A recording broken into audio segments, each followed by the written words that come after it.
Under the scorching sun of rural America, wild boars roam freely, bold, destructive, and out of control.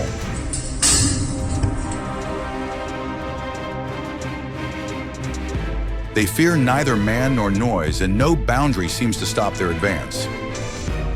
With crops under threat and farmland under siege, farmers are turning to rifles and traps instead of waiting in helplessness. This isn't just hunting, it's a fight for survival.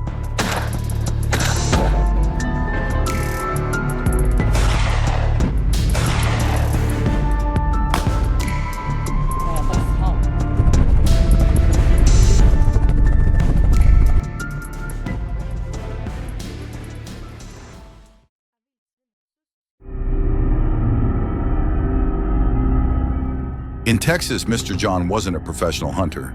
He was a farmer.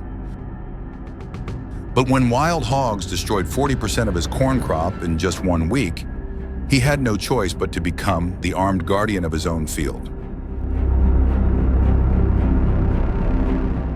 Every night, he climbed up to his watchtower, holding a semi-automatic rifle, eyes fixed on the infrared camera feed. To him, every bullet was a chance to save a piece of his livelihood.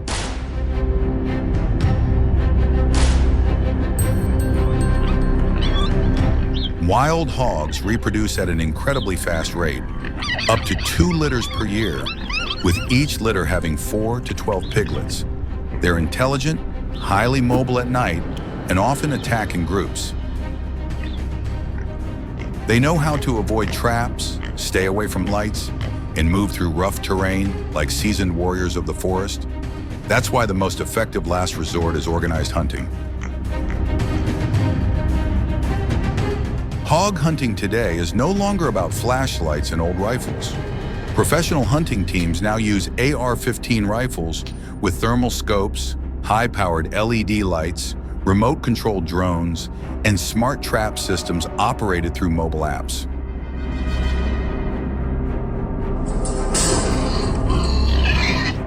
A full ambush might only take a few minutes, but it requires hours of tracking, route analysis, and perfectly still winds. In Texas, the sight of a helicopter flying low over open fields with a hunter shooting from above is nothing unusual. This method is incredibly effective for controlling large populations of wild hogs, especially in areas too vast for trapping or ground ambush. However, the cost of helicopter hunting can reach thousands of dollars per hour.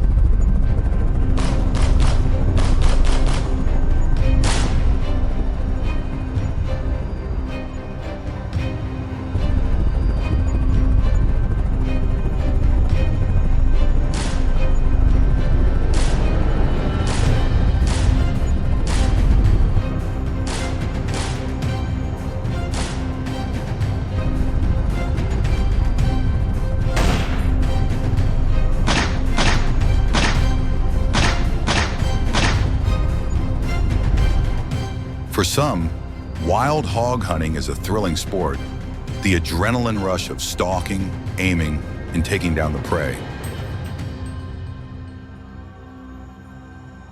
But for farmers, it's a constant nightmare. So where is the line between sport and crop protection?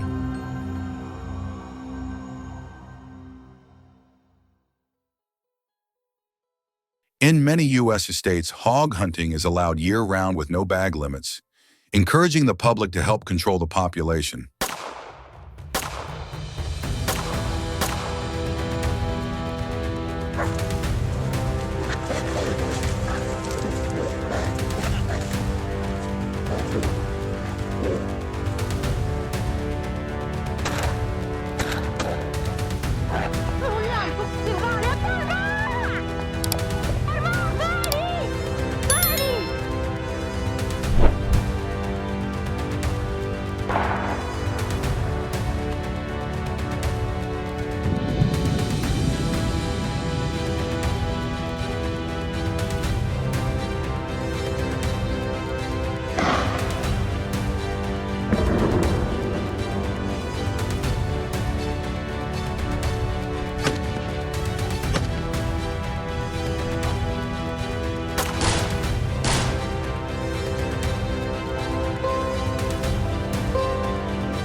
Wild boars don't just damage crops, they also attack livestock, pet dogs, and sometimes even people. There have been cases of serious injuries from boar charges while walking in the woods. In suburban areas, security cameras have captured footage of wild boars rummaging through trash bins, causing traffic accidents and intruding into residential neighborhoods.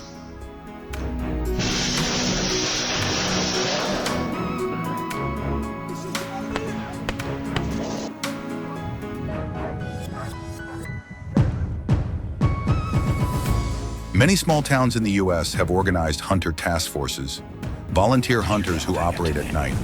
They take shifts, divide territories, use GPS trackers, and share real-time data. They don't do it for money. They do it out of a sense of duty to protect their community and the land they call home.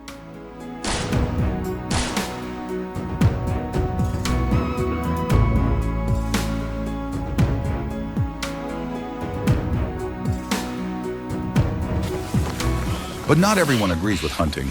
Some animal protection organizations argue that biological solutions should be explored instead of killing. They raise an important question. Are wild boars choosing to destroy or simply acting on instinct? Where is the line between population control and unchecked slaughter? Today, wild boar hunting is no longer a risky, solitary act.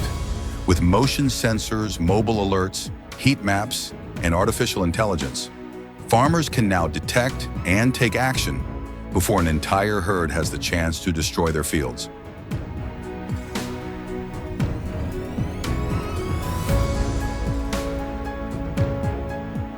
One autumn night, Mr. John climbed back up to the watchtower. On the screen, the shadowy figures of a herd of boars appeared, drawing closer. He gripped his rifle tightly, one shot, then another. That night, he saved 10 acres of land from being trampled. But by morning, he knew the battle was far from over.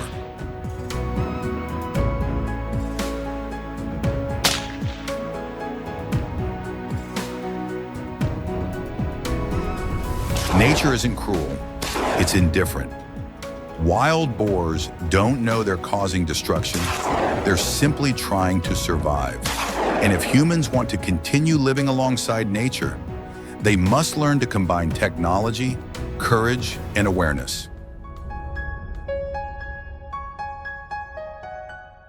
Hunting, when guided by ethics and science, isn't violence. It's a way to preserve balance. Like this video if you support the farmers working day and night to protect their land.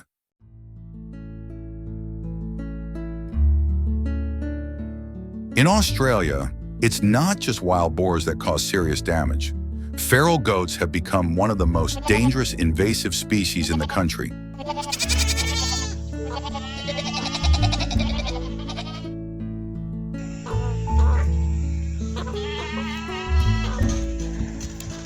Originally brought over by European settlers in the 18th century for milk and meat, they quickly multiplied once released into the wild and began destroying native ecosystems.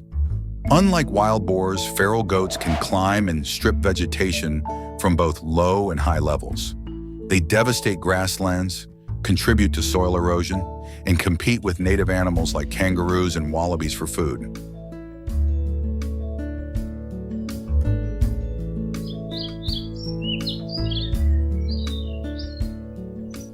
The Australian government spends millions of dollars each year to control feral goats through hunting, trapping, and even aerial shooting from helicopters. However, hunting feral goats also presents economic opportunities. In some regions, legal feral goat hunting tourism has been developed as a way to both control the population and generate income for local communities.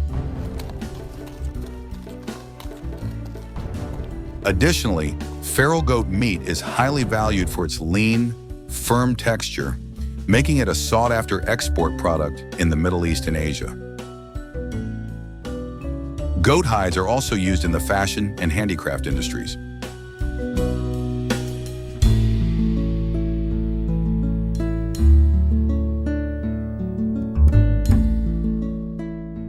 In the fight against invasive species like wild boars and feral goats, local people, especially farmers, hunters, and indigenous communities, are the frontline defenders. They are not only the ones directly affected by the economic damage, but also the ones with the practical experience and local knowledge needed to respond effectively to the problem.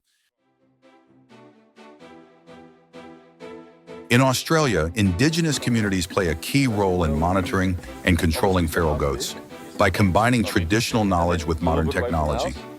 Regularly organized hunting campaigns aim not only to protect the land, but also to support the long-term restoration of the ecosystem.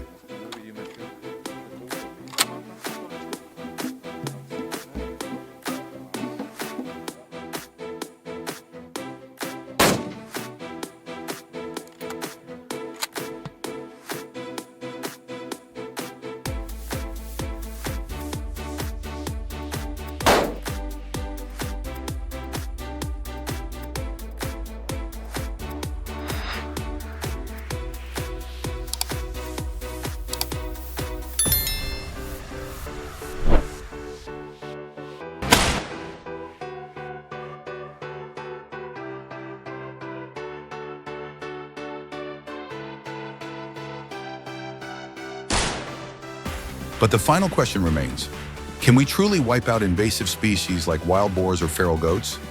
The answer is probably no, at least not in the near future. However, instead of trying to completely eradicate them, many experts believe we should aim for a sustainable balance.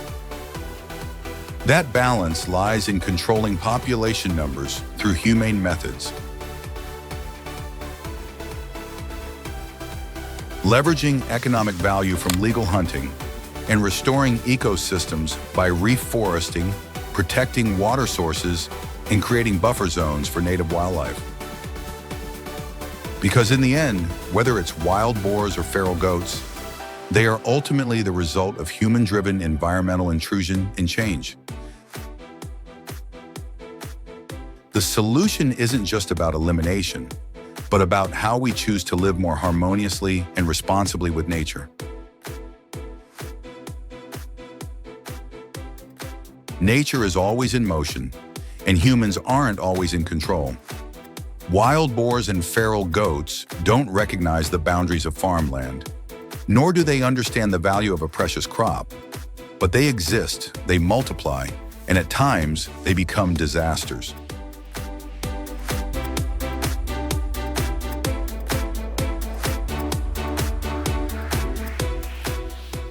The farmer's battle isn't just with the land, the weather, or pests. It's also with forces that seem beyond anyone's control. Yet in that journey, we witness persistence, creativity, and an unconditional love for Mother Earth.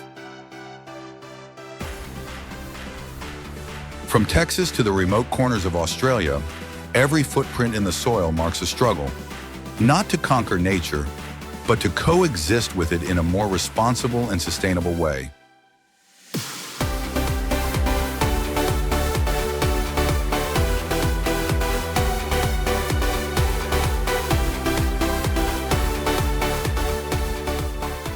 You may have never faced a herd of wild boars in your life, but you'd understand the pain of losing an entire season's harvest if you've ever poured your heart into something, only to see it destroyed overnight.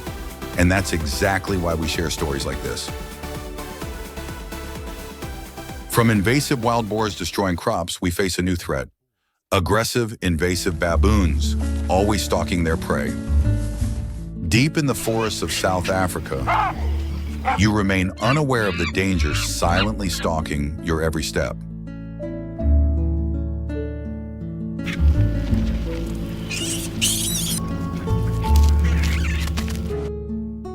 The Chakma baboon, an invasive species with sharp teeth and the ability to move at incredible speed, could be waiting.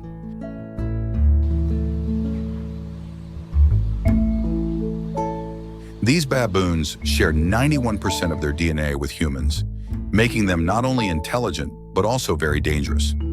Their diet mainly consists of fruits, and they are always hungry, relentlessly searching for food.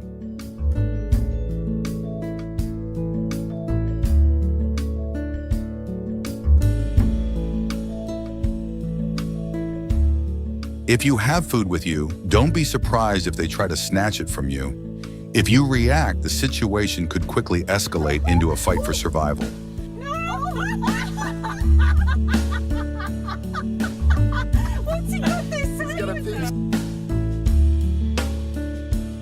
The only reaction when approached is to avoid eye contact, not bare your teeth. Drop something and slowly back away.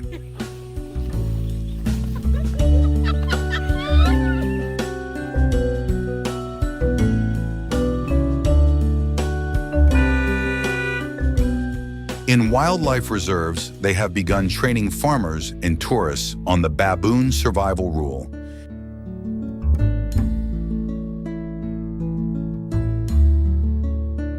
Hunting chacma baboons. It may sound barbaric, but for many communities in South Africa, it is the only way to survive.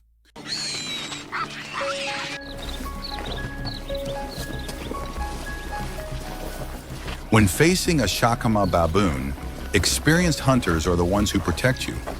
However, even experts can make mistakes if they are not well prepared. The defense barriers for hunters typically range from 1.8 to 2.4 meters high, enough to shield and protect against attacks.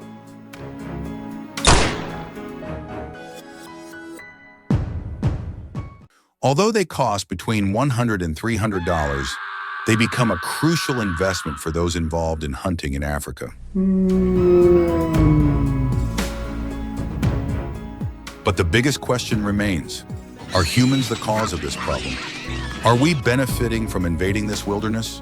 Or are we the ones paying the heavy price for our decisions?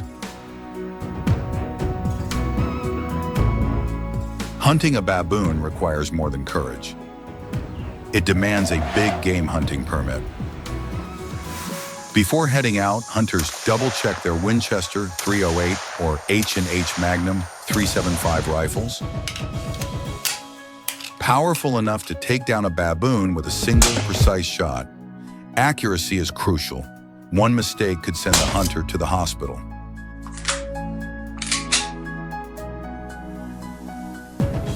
Baboons move in packs, and an injured one could signal a frantic counterattack. There's no room for error in this life or death battle, where only precision and survival instincts keep the hunter alive.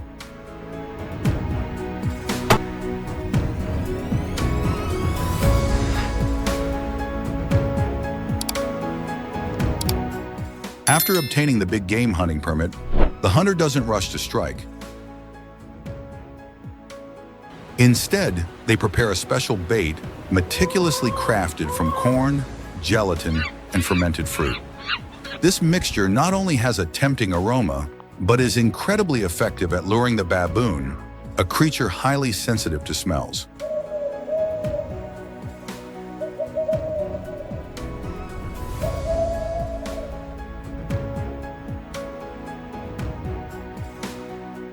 The hunter patiently places the bait in the perfect spot, embracing absolute silence, leaving only a tense waiting game. The bait is set, but the decisive moment only comes when the baboon, intrigued, approaches, drawn in by the unfamiliar, intoxicating scent. The tension is palpable as the hunter holds their breath, watching every movement of the prey. Each arrow drawn, each pull of the bow could be a life or death turning point. Not just for the baboon, but for the hunter's very survival. One mistake, a single lapse in focus, could cause everything to fall apart. From the cunning baboon to the hunter, who is playing a life and death game with himself.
Hunting is no longer the only way to control invasive species.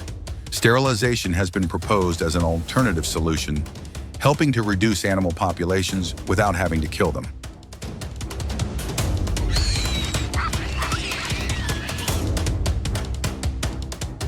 However, this method requires government intervention and comes with high costs. Although sterilization might be effective in the short term, it's uncertain whether it can completely replace hunting, especially since some species reproduce rapidly. Hunting, though controversial, remains a quick and direct method for controlling invasive species. So, can sterilization fully solve the issue, or will we continue facing this cycle? The answer is still uncertain. Can we find a real solution to control these invasive species without sacrificing fundamental ethical values?